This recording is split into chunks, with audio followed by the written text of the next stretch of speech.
নমস্কার বন্ধুরা, আমি তনুশ্রী চলে এসেছি আরও একবার একটা ছোট্ট কেক ডেকোরেশনের ভিডিও নিয়ে। তোমরা সবাই কেমন আছো জানিও, আশা করি ভালোই আছো। আজ অনেক দিন পর তোমাদের সাথে একটা কেক ডেকোরেশনের ভিডিও নিয়ে এসেছি। আসলে সত্যি কথা বলতে কাজের প্রেশারে বলো বা সময়ের অভাবে বলো তোমাদেরকে নিয়মিত আমি ভিডিও দিতে পারি না, তার জন্য প্রথমেই বলবো আমি খুবই দুঃখিত। তবুও চেষ্টা করি যতটা সম্ভব তোমাদের সাথে ভিডিওগুলো বা আমার কাজগুলো শেয়ার করার। সেরকমই এই কেকটা ছিল একটা ছোট্ট প্রিন্সেসের, যার মা আমাকে এই অর্ডারটা দিয়েছিল। দিদিভাই এর সাথে আমার আলাপ ছিল ফেসবুক থেকে কেক নেওয়ার সূত্রেই, কিন্তু কেক নিতে নিতে কখন যে দিদিভাই বন্ধুর মতো হয়ে উঠেছে নিজেই বুঝতে পারিনি। যখন দিদিভাই কেকটা অর্ডার দিয়েছিল তখন আমাকে বলেছিল যেন আমি তার মেয়ের জন্য একটা সুন্দর দেখে কেক বানিয়ে দিই। তাতে আমি কিছু কেকের কথা তাকে বলি এবং সেও আমাকে কিছু ফটো পাঠায়।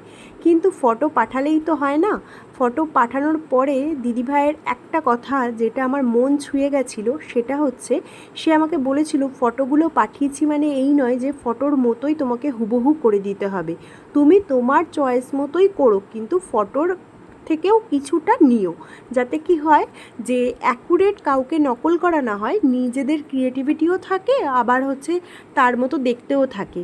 তাই সেই রূপ কথা মতো যখন আমি কাজটা শুরু করি তখন এত ভালো লেগেছিল যে আজকালকার দিনে সবাই কেউ না কারোর ফটো দেখিয়েই বলে যে এই টাইপের কেক করে দিও, ওই টাইপের কেক করে দিও। তাতে করে কি হয়, আমাদের ইচ্ছা থাকলেও আমরা নতুনত্ব কিছু ক্রিয়েট করতে পারি না। তার কারণ যে যারা হচ্ছে অর্ডার দেয় তাদের কথা মতো কাজ করাটাই আমাদের কর্তব্য।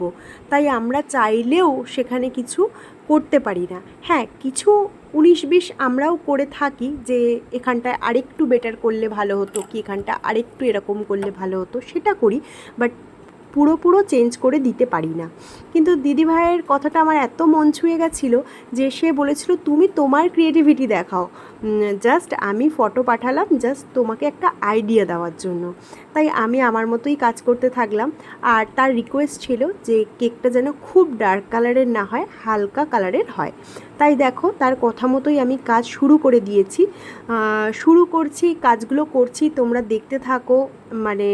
যদিও ভিডিওর স্পিডটা বাড়ানো তার কারণ একটাই, যাতে অনেকক্ষণ ধরে তোমাদেরকে বোর হতে না হয়, আর দ্বিতীয়ত হচ্ছে ভিডিওটা যাতে লেন্দি না হয়।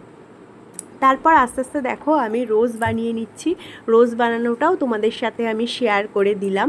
তারপরেও হচ্ছে যে জিনিসটা আমার একদম পছন্দ হচ্ছে না সেটা হচ্ছে এই কেকের বোর্ডটা।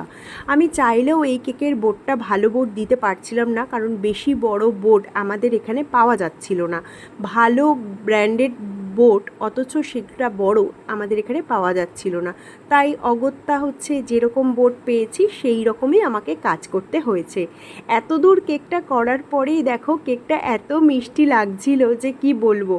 এরপর আমি একটুখানি ফন্ডেন্ট নিয়েছি, নিয়ে তার নামটা লিখে নিচ্ছি এবং ফন্ডেন্ট কাটার দিয়ে কেটে কেটে রাখছি। কেকটা বেশ করার পর না নিজেরই বেশ অন্যরকম লাগছিল। এরপর দেখো একটা ছবি নিয়ে, দুটো ছবি আমি করিয়েছিলাম, একটা বড় একটা মিডিয়াম সাইজ। আমি ভেবেছিলাম বড়টা দিলে হয়তো ভালো লাগবে, তারপরে ভাবলাম না মিডিয়াম সাইজটা দিলেই বেশি ভালো লাগছে। তারপরে দেখো কিছু আমি বাটারফ্লাই লাগিয়ে নিচ্ছি আর কিছু স্প্রিঙ্কেল চারিদিকে ছড়িয়ে দেব। এটা ছিল আমার কেকের মোটামুটি বলতে পারো ফাইনাল লুক। তোমরা সবাই জানিও যে তোমাদের কেমন লাগলো, আর তোমরা ভিডিওগুলো দেখতে তোমরা আদৌ পছন্দ করছো কি না, বা আদৌ ভিডিও থেকে তোমরা কিছু শিখতে পারছো কি না সেটা অতি অবশ্যই জানিও। তোমরা কেমন ধরনের ভিডিও দেখতে চাইছো সেটাও আমাকে বলো, আমি চেষ্টা করব সেই ধরনের কাজ তোমাদের সামনে নিয়ে আসার জন্য। কথা বলতে কেকের কাজ প্রায় শেষ, সামনে থেকে দেখতে কেকটা আরও সুন্দর লাগছিল। এতক্ষণ ধরে ভিডিওটা দেখার জন্য থ্যাংক ইউ সবাইকে। সবাই পাশে থেকো,